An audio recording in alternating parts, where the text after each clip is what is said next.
नमस्कार सांग मैंने ओडिशार मुख्यमंत्री श्रीजुक्त मोहन चरण माझी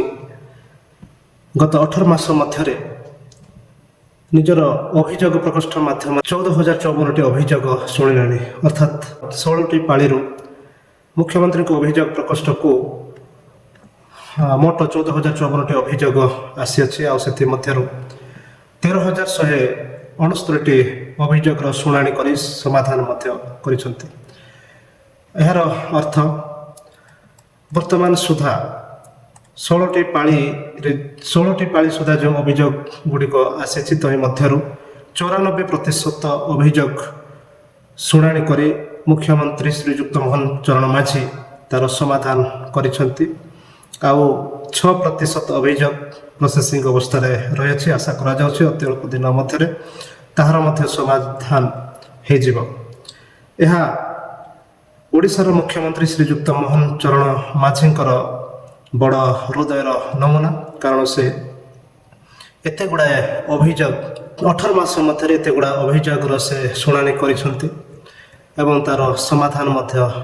से निमंते तांको बहुत बहुत धन्यवाद एवं कृतज्ञता किंतु एठी प्रश्न उठे जे यह आमने सुशासन कहि परिबा कि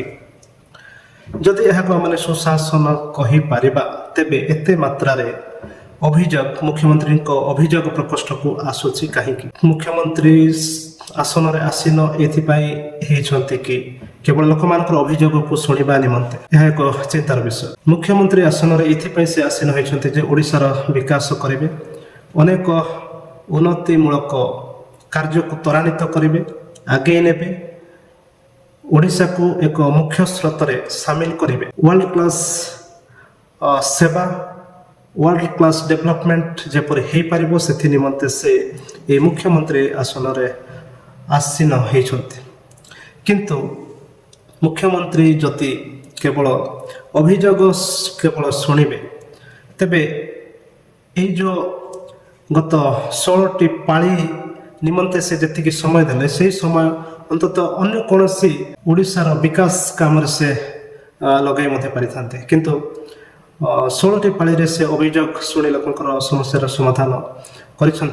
स्वागत योग्य पदक्षेप किंतु एठी प्रश्न उठे जे या माने सुशासन कहि परिबा कि जदि सुशासन कहवा तेबे मुख्यमंत्री अभियोग प्रकोष्ठ को एते मात्रा रे अभियोग कहीं आसुचे ओडिशार कर्मचारी माने जति समस्त कर्मचारी सरकारी कर्मचारी माने जति निज निजर दायित्व को निज निजर कर्तव्य को समय मध्य करिथान्ते ठीक टाइम रे करिथान्ते अवहेला करि न थान्ते तेबे आज मुख्यमंत्री एते गुडा समय उपचय हे न थान्ते तेणु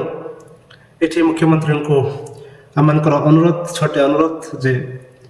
ओडिशा रे जदि सुशासन प्रतिष्ठा करबा निमंते चाहछन्ति तेबे निज निजर कर्मचारी मानकु से निर्देश दियंतु